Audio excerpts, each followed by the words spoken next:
Mohammed Benaziza, 5'3", 190 pounds of the most conditioned muscle the sport had ever seen on a man that size. They called him the killer of giants, because that's exactly what he was.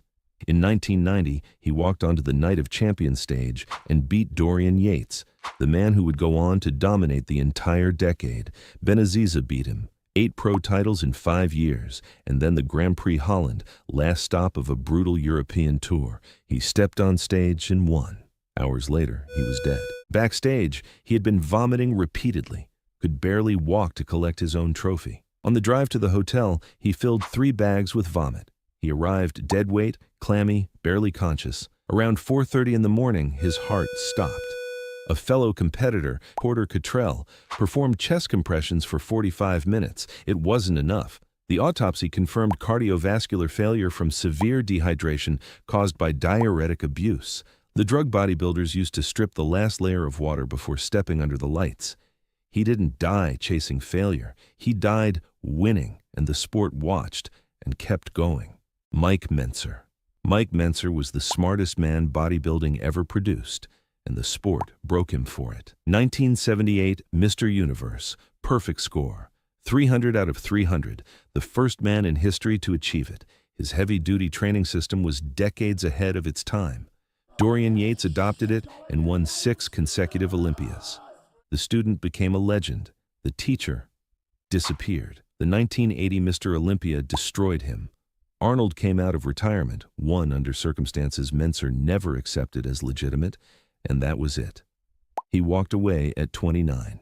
The years that followed, amphetamines, isolation, a spiral that Tom Platz described as watching a genius get wasted away. On June 10, 2001, his brother Ray found him dead on the floor by his desk.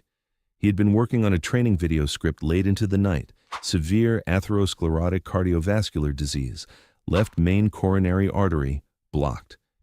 He was 49. 2 days later, Ray died too. Same family, 2 brothers, 48 hours apart. Mike Mentzer didn't just lose his life. He lost everything long before that. The title he believed was stolen, the career he never finished, the legacy he watched others build with his own ideas. The sport took everything from him, twice. Greg Kovacs, 6'4", 420 pounds in the off-season, arms at 25 inches. He wasn't trying to win shows. He was trying to find out how far the human body could actually go, and he found the answer. The judges didn't know what to do with him, but the crowd knew. Nobody forgot the man who walked on stage at 330 pounds of sheer mass and made everyone else look small. In 2010, he had mitral valve surgery, a leaking heart valve, causing him to retain fluid and struggle to breathe. The body was already sending the bill. He didn't stop. On November 22, 2013, he was found in his condo in Mississauga, Ontario. Heart failure. He was 44. He had suffered a heart attack 2 weeks before his death and been hospitalized, then went home, then died in his sleep. Greg Kovacs didn't chase trophies. He chased size, and he caught it. The heart that powered that body for 44 years simply ran out of runway. Cedric McMillan. Cedric McMillan was the most beautiful bodybuilder of his generation. 6'1", 280 pounds on stage, posing to classical music while everyone else just stood there and flexed. He didn't just compete, he performed. Arnold praised him as the pinnacle of what the sport should look like. In 2017, Cedric won the Arnold Classic and stood next to his childhood idol on that stage. His dream, fully realized. Then, COVID hit. He contracted the virus in 2020. By 2021, he was hospitalized with pneumonia, on life support, his heart functioning at 10%. He told anyone who would listen, "I almost died." On April 12, 2022, he suffered a heart attack during a workout. He was 44. He left behind a wife and 4 children. Months before his death, he said something that hit different in hindsight. Give yourself to your family and the people who love you while you still have a chance. The stage never got to see him again. His family did, until it didn't. Dallas McCarver. Dallas McCarver was 26 years old, 6'1", 300 pounds, and according to everyone who watched him, the future of the sport. At 21, one of the youngest bodybuilders ever to win a pro qualifier. 8th at the Mr. Olympia at 25. The next Phil Heath, the next big thing. His roommate Josh Lenardowicz found him on the floor just after midnight, heart not beating, pronounced dead at 1:03 a.m. The autopsy told a story nobody wanted to read. Heart weighing 833 grams, nearly 3 times normal. Severe left ventricular hypertrophy, coronary atherosclerosis, enlarged liver, kidneys, lungs, every organ showing the same signs of years of extreme stress. He was 26. He told his girlfriend, "I love you," before making dinner that night. He didn't know those were his last words, but the body already knew. Mike Matarazzo. Mike Matarazzo is one of the most loved bodybuilders the sport ever produced. Boston kid, former boxer, arms and calves that made the crowd lose their minds every single time.